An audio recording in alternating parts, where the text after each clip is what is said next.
Hey, what's up, guys? So, Jordan Peterson went on to George Janko's podcast and they talked about many various different topics. But one of the topics that always seems to come up, especially with Dr. Jordan Peterson, is the topic on God and faith.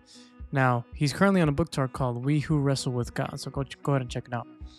But a question came up, and many people have been debating whether or not Jordan Peterson is actually a Christian or whether he has some sort of faith or something like that. Now, what you're going to hear next might answer the question of whether we think he is a Christian or not. So, watch this. There's a question you hate, and it's, do you believe in God? And I love your approach on that. Well, people don't know what they mean when they ask that question. So I'd love you to elaborate it's on that. nonsensical. Well, because what people usually want, Christians do this to me mostly. What they really want is they want me to validate their theory of belief. And they don't even know they have a theory of belief because they think what belief is obvious, and it's not obvious at all. Like, is belief your willingness to verbally assent to the reality of a set of facts? Well, that's what an empiricist would say, or a rationalist. And most Christians who ask me that question are rationalist empiricists, and they don't even know it. And so they want me to say, well, God exists the same way a table exists. And that's just not helpful. That isn't a helpful question. It's not formulated properly. And then there's many other forms of belief. So you can say one thing and do another, right? Then you might say, well, then what do you believe? Do you believe what you say, or do you believe what you did? And I mean, people are full of contradictions like that. Well, and so I would say, I love that. Generally speaking, what you do is a much more precise and accurate marker of what you believe than what you say. Now, if you were fully integrated, what you say and what you believed would be the same thing. But that's pretty damn rare. And people will say, well, I believe in Christ. And I think, you do you? Really? What's the evidence for that? Do you guys hear that? That's pretty crazy. So think of it this way, right? So many people profess that they believe in God or believe that they have a faith in Jesus, but then their fruit or their works or their actions don't deem it to be so. It's 2, right? It says faith without works is dead. And I think that's what he was trying to get at, right? Because he's saying that people say that they believe in Christ, but where's the evidence for it? How are you living your life, right? So very, very interesting perspective. Or not interesting perspective, very, very thoughtful insight to how it actually is supposed to be. Moving mountains with your faith? And if you're not, then you might ask, well, just how deep is your belief? Because in principle, if you have sufficient faith, then you can move mountains.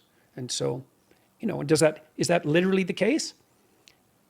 That's a stupid question. So he spoke in parables, so if you knew him, you knew what he was saying. We move mountains all the time. We use like earth moving equipment to move mountains. We can move mountains, but and to some degree, that's a manifestation of faith if you untangle it sufficiently. But when you read the biblical texts, for example, there's part of what you need to bring to bear on the stories is a bit of imagination. It's not a collection of scientific texts. That's not what it is. It's not even close to that. That's not what it is. So, and most people who say to me, do you believe in God? This question's just a trap. And the trap is, are you willing to tell me that what I believe to be the case about what I believe is true? It's like, no, because we're not coming at the question from the same perspective. So, and then people are irritated at me because they say, well, you can't. It's crazy how good he sounds. What I mean by that is like his diction, his word choicing is so far ahead of like so many people his age and so many people in general, just the way he words things. And I'm very, very impressed by it, guys. Hey, my young folks, all of us, we should take notes or two about his wording for sure. Question what the person means to believe, and it's, well, that's what they're doing to me. So I see absolutely no reason why turnabout isn't fair play. Do you believe in God? Do you believe in your belief? What exactly do you mean? And you're going to ask a question that there isn't a deeper question than that. That is the most intrusive possible question. And what, you just posted, that's just something casual? It's not casual, not in the least. What did they say? Wow, that's very interesting. So I've never actually really heard that him or anyone really say that's not a casual question, because I think we treat it as such that it is a casual question. I know a lot of us probably have and at some point, just said it randomly to some person. But when you really think about it, I guess it's something more deeper than that, right? It's not just do you believe in God. There's a root to it. There's a meaning to it that's a big question to everybody. That's the biggest question everybody has. Do you believe in God or do you not, right? So really cool. Fruits, you'll know them. Right. Well, there you go. That's the right answer to that question. And there it is. By their fruits you'll know them. So whether or not whatever you say, whatever you do, if your work isn't adding up and your work, 2 plus 2 is not 4, then guess what? It's probably not. You probably have to go back and do some sort of self-reflection so you can really, really see what we mean by professing faith in Jesus, what it really looks like. So.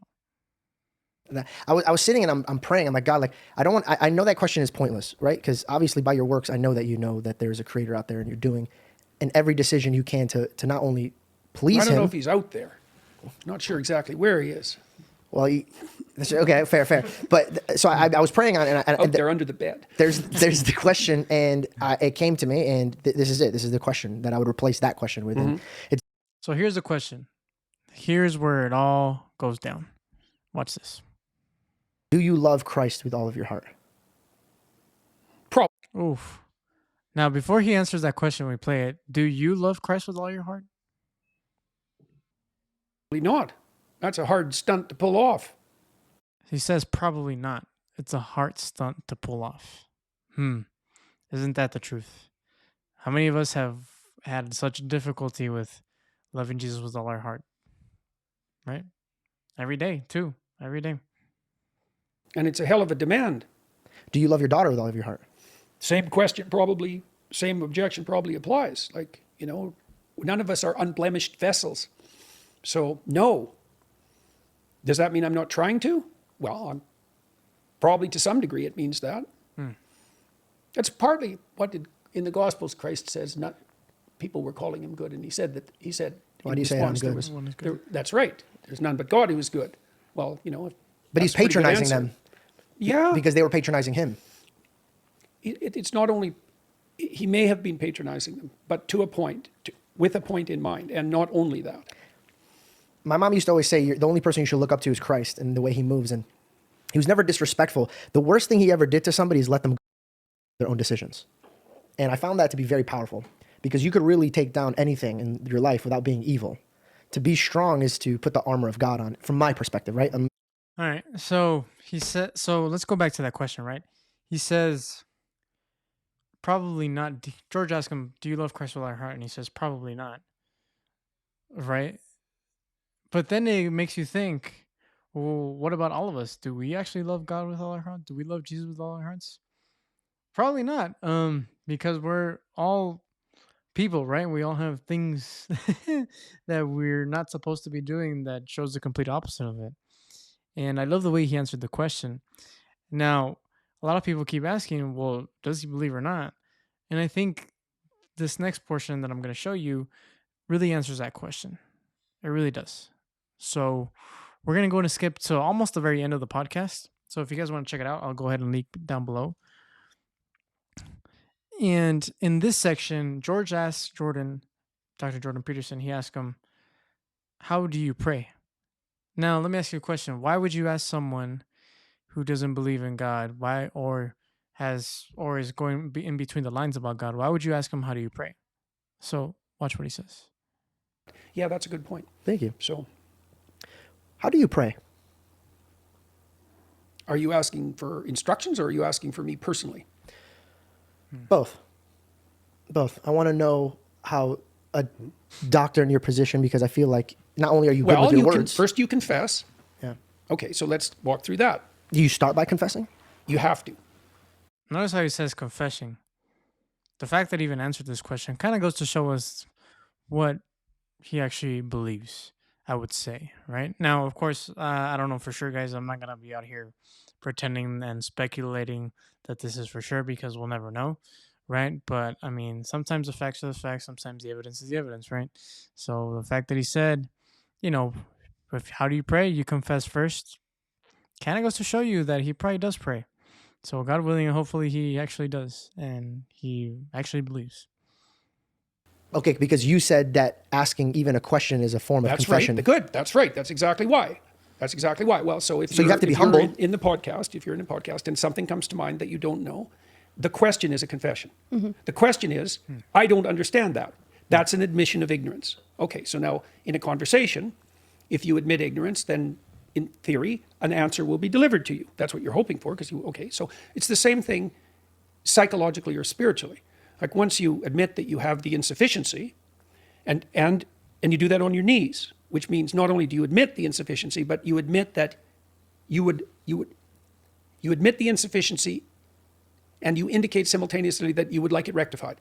Both of those require humility, right? It's like I'm stupid, and I'd rather not be. Wisdom's a So what do you guys think? So yeah, pretty cool stuff by Dr. Jordan Peterson, and I really, really enjoy hearing him on a lot of things, and especially this topic, obviously.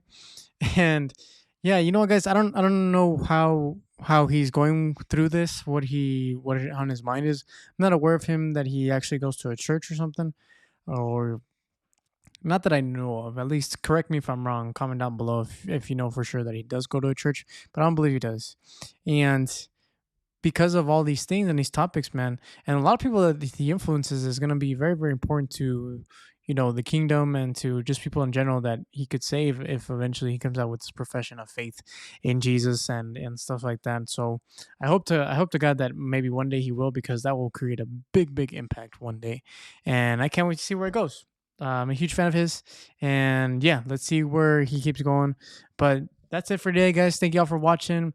If you liked the video, go ahead and like, comment, and subscribe to the video so we can keep pumping out more content and we can get more content out like this every single day. All right, guys. Thank y'all for watching, mi gente. I'll see you on the next one.